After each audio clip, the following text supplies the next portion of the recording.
Hello everyone, it's me Uncle John. Today I am going to read S4 4072. Happy birthday, Kirsten. Chapter 3. Big enough. Kirsten, Mama was calling from the cabin.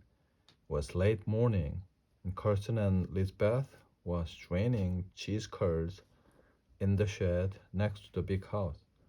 Kirsten put down the strainer and went to see what Mama wanted. In the dim cabin, Mama sat on the edge of the bed. Her hands were pressed against the big belly. There was sweat on her forehead, and she looked worried. "Where's your Aunt Inger?" she asked. She took a pot of soup to the Petersons because they've been so sick. "She'll be back by noontime," Kirsten said. "And where is Papa?"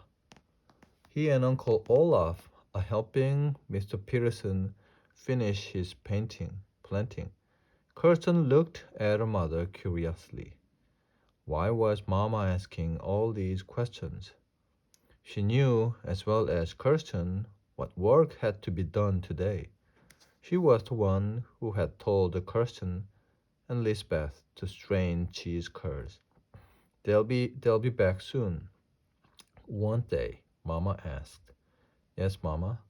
They'll be back in time for lunch. Is something wrong? Mama patted the bed beside her. Sit with me for a little while and keep me company. I think the baby is going to be born sooner than I expected, maybe even today. Kirsten's heart sped up and her mouth went dry. Shouldn't I go fetch Aunt Inger to help you? She'll be back soon. Just let me lie down and rest, Mama said. Kirsten got the extra blanket and put it over Mama. Then she sat down beside her on the bed. Mama laced her fingers through Kirsten's. "Do you know what I thought about when I woke this morning?" Mama asked. Her eyes were a soft blue like the morning sky. "What did you think about, Mama?" Mama squeezed Kirsten's hand. "I remembered the day you were born, Kirsten. I remembered how my mother came to help me. Mrs. Hanson came, too. She helped all of us when we had babies. It was this time of year, late spring. New leaves were on the big maple tree outside the door. Then you were born, and Mrs. Hanson cleaned you and wrapped you in a blanket and put you in my arms. You were a red-faced little thing with white fuzz for hair, but I thought you were beautiful. I was so very, very happy because I wanted a daughter so much." Kirsten put her head on her mother's shoulder. "Well, here I am," she said. "Yes, here you are." Mama smoothed the hair back from Kirsten's forehead. "And I was also thinking," Mama went on, stroking Kirsten's head, "that your birthday will be 2 weeks from this very day, just June 8th. I'll never forget the day you were born." So Mama did remember her birthday. How foolish Kirsten had been to think she would forget. Suddenly Mama squeezed Kirsten's hand extra hard. Kirsten sat up straight. "Are you all right, Mama? This baby wants to be born whether we are ready or not. We better not wait for Inger to come home. You better go fetch her, and Papa too." "Can I help you there, here?" Kirsten asked. Her heart was racing. "Get Lisbeth to stay with me," Mama said. "You go for Aunt Inger and Papa. Will you do that for me?" Mama wiped the sweat from her face with the corner of the blanket. "I'll take Blackie. I'll ride as fast as an Indian, Mama. I'll be right back. With Aunt Inger and Papa, I promise." Kirsten ran across the yard. She called, "Lisbeth, Mama's baby is coming, and she needs you. Go quickly." Then Kirsten dashed to the barn, grabbed Blackie's bridle, and chased him in from the pasture.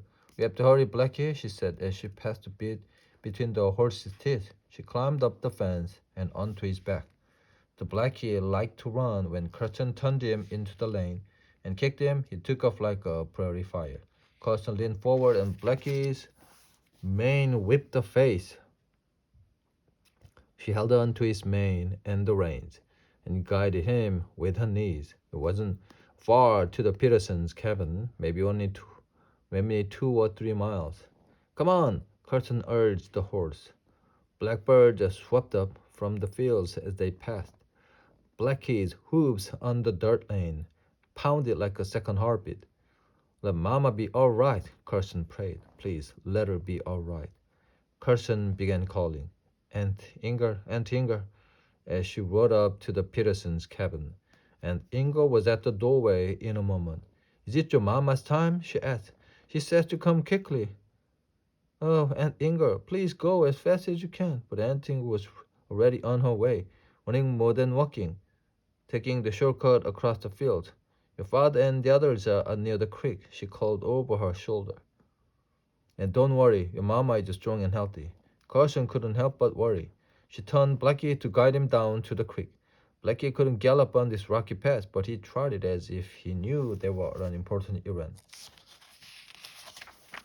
Pine branches switched Kirsten's arms and shoulders. She ducked low along Blackie's warm back, riding the way the Indians rode their ponies. Then they were in the plowed field, and Kirsten saw Papa. Papa, Mama wants you, she yelled as she galloped across the field. The baby is coming. Is it that much of a hurry? He said. Yes, you take the horse, Papa. Papa gave Kirsten's shoulder a squeeze. He said, you had a good helper, Kirsten, as he hoisted himself up on the horse's back. Uncle Olaf called, good luck, as Papa took off for the cabin.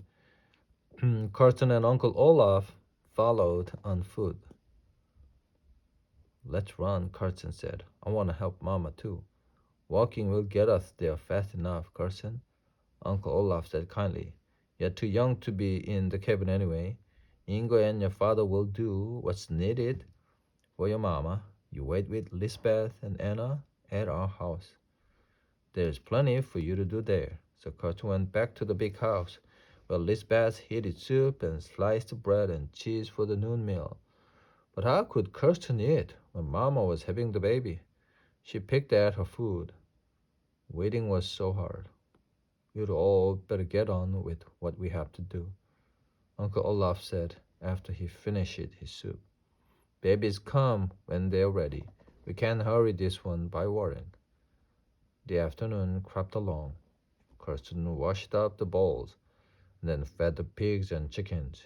She was picking feathers from a wild turkey Lars had shot when she saw Aunt Inger in the doorway of the cabin.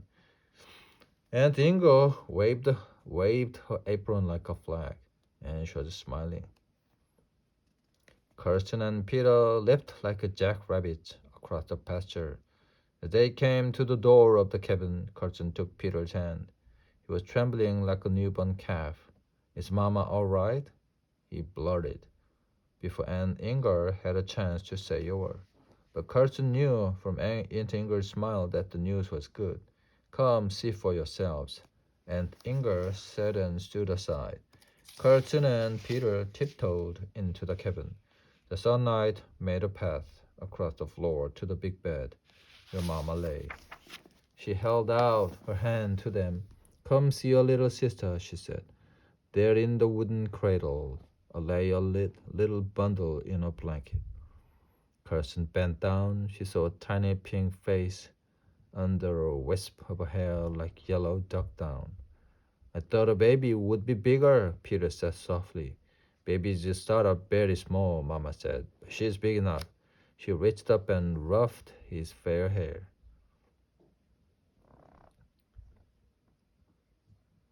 Peter grinned. She's big enough, he repeated. Oh, Mama.